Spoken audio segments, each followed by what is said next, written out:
പുരോഹിതൻ ആഘോഷപൂർവ്വം എഴുന്നള്ളുന്നു. ആൾക്കൂട്ടത്തിൽ മർമ്മര ശബ്ദം. അദ്ദേഹമാണോ അവരെ വിവാഹം ചെയ്യിക്കാൻ പോകുന്നത്? അതെ, കാരണം അവൾ രാജവംശത്തിലും പുരോഹിത ഗണത്തിലുമുള്ളവളാണ്. ദാവീദിന്റെ ഒരു പുഷ്പമാണ്. അഹ്റോന്റെ വംശത്തിലും പെട്ടവൾ. ദൈവാലയത്തിലെ ഒരു കന്യക. വരനും ദാവീദിന്റെ വംശത്തിൽപ്പെട്ടവളാണ്.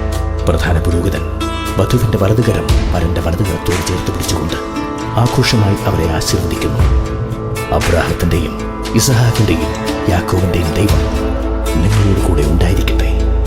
അവൻ നിങ്ങളെ യോജിപ്പിച്ച് അവന്റെ അനുഗ്രഹം നിങ്ങളിൽ പൂർത്തിയാക്കട്ടെ.